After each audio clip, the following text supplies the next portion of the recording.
In light of the recent tragedy this week and the lives lost, there's been a lot of conversations happening with regards to why this happened, how can this be prevented from happening again, and people instantly feeling like they need to choose some sort of side. When situations like this happen, I try not to just internalize whatever it is I'm feeling and then externally process it with you guys on my platform. I prefer to take my time to listen to different people and their perspectives to get a better grasp of how we can move forward. So in my own time of listening, processing, trying to make sense of the situation, I heard a wide spectrum of voices that I thought had some interesting things to share. So I wanted to share them with you. As I think about the most recent acts of terror that have taken place in our schools and our households and are completely, utterly devastating our families. And as much as I might be able to empathize, maybe on some level, the truth of the matter is I have no idea. I cannot even begin to fathom what the families of these lost children are going through right now. Kids who woke up that morning, ate cereal, and thought they were 2 days away from the end of the school year. Why are we the only nation that routinely suffers through these horrible at schools where, as a parent, send your kid to school and feel like that their safety is gonna be provided for? Of course, all of us will be reaching for answers, words of condolence, political solutions, social solutions. I don't think there's any rational way to deal with what's happened in Uvalde, Texas. I don't think that you can say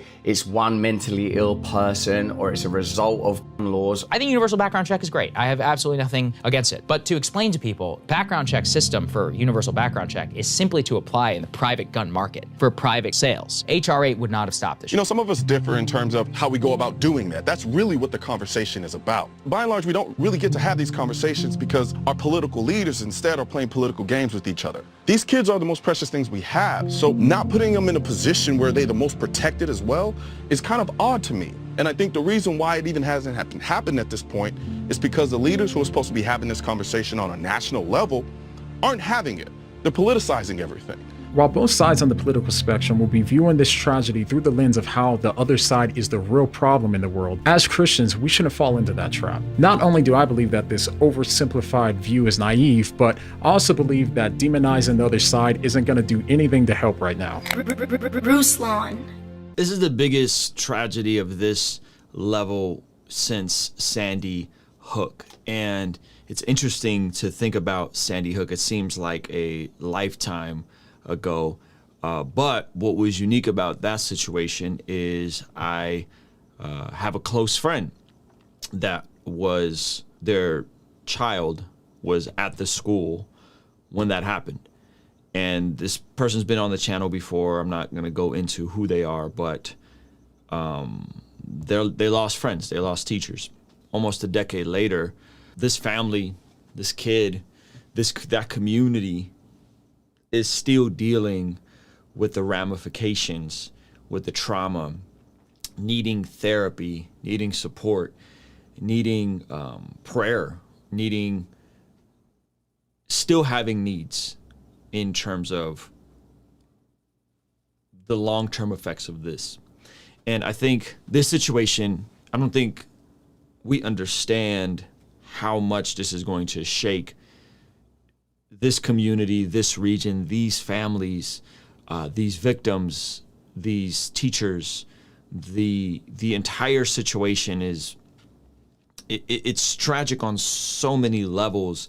And this is something that we may kind of forget about and move on, but these families will be dealing with this for the rest of their lives. This community will be dealing with this for hundreds of years to come, probably.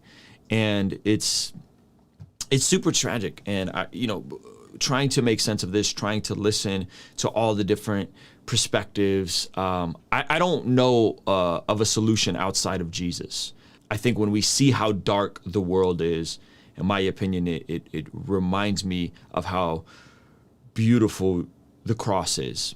And when we think about suffering in the world, we don't have to look any much further than suffering on the cross and the injustice that happened here and the injustice that happened with Jesus. And I think that is the only solution. And I don't really know what that even means directly. Like, how do you apply that here besides saying, hey, let's love Jesus, let's love our neighbor as ourselves, let's pray for these families and go from there. So that's macro solution, but how that looks, I don't know. I do feel I have some instinct of what not to be doing right now. And what I'm seeing is honestly making this worse. What I'm seeing from the polarization, what I'm seeing from Christians, what I'm seeing from social media influencers that are just reckless, many times with spreading misinformation, many times just being insensitive. And so I'm on here just to encourage you guys, if you're a follower of Jesus, if you're a person of faith, don't play into the virtue signaling. Don't play into the divisiveness around this topic. Don't play into the politics. Don't just jump to knowing the reason and how and what will and won't work. Mourn with those that mourn. Absolutely. Cry with those who cry. You know, I have a 7-year-old. We're doing a Father's Day trip next month. Just me and him. It's our first trip together. And I can't imagine. Like, I can't imagine the trauma, the pain, the heartbreak that these folks are going through.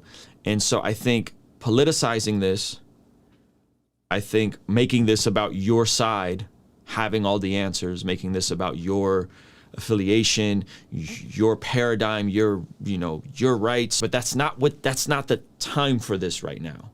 Honestly, regardless of whatever you believe about those types of issues, it's not the time to advocate for this or that. It is, I think, reflective of our society on a macro.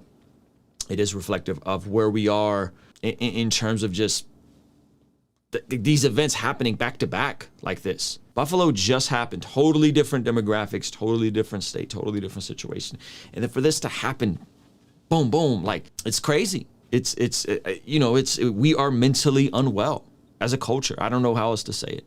We need Jesus. We need to love people better. We need to treat people better. We need to better systems. I don't know. But what I do know is that, man, if you are a follower of Jesus, do not participate in making this stuff worse.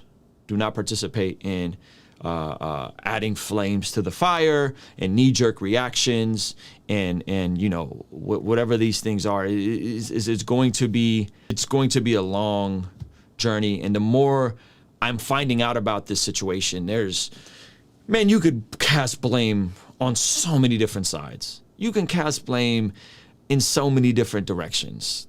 They found out that the dude encountered an officer, I don't know if he was a police officer or not, went past him, got into the school, was there for an hour.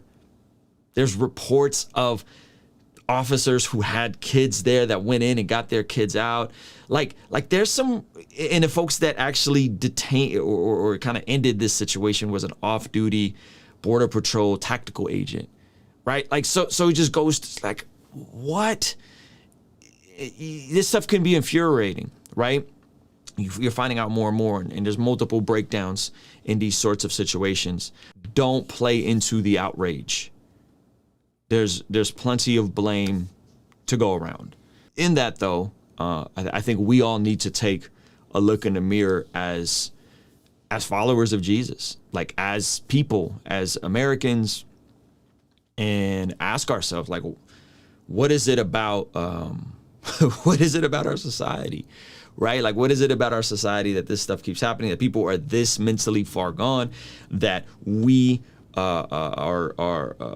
so skeptical of power, of people, of leaders. And so I am encouraging you guys, man, love people well, love your family well, hug them, take the time to be present, take the time to just be grateful. And in that, love your neighbor. Love your neighbor. I don't know if that's going to solve anything, but I think that's what we're called to do, playing into the politicizing of this, playing into this to make this party's all bad and they're to blame and this party's right and we have to do something. I don't know if that's going to, like, that's not the time for that right now, in my opinion. It's not the time for that. So in tragic situations like this, we tend to slide into a feeling of helplessness and a feeling of desperation, and reacting from desperation seldom leads to positive, healthy outcomes. And I think what I'm seeing on social media, what I'm seeing on Twitter, like I don't have social media on my phone. I look at Twitter from a browser to kind of see what's going on with the news, and I'm just kind of like, man, this is really bad. This is really bad. Like the polarization around this is really, really, really tragic. And so pray for the leaders, pray for the governor, pray for the president, pray for these people, empower the Senate, pray for wisdom, pray that our country as a whole would, and it even sounds weird, like turn to Jesus, and that God would somehow use this. I don't know what that's going to look like. But I think about my friend who I still talk to, and I think about just kind of getting updates from him and his kids on how they're doing a decade later after, Sandy Hook. And this is a lifelong thing that this community is going to be on. And so, yeah, that's it. I don't got nothing else. I love you guys, man. Love your family. Love your neighbor. Love your friends. Maybe collectively, we can all prevent these situations from happening moving forward. I don't have all the answers. I don't know what that looks like. I have no idea. It's a multi-layered, multifaceted issue. Prescriptions of what to do are often so misinformed, and knee-jerk reactions, I think, are unhelpful. And so as a Christian, pray, love, and be watchful.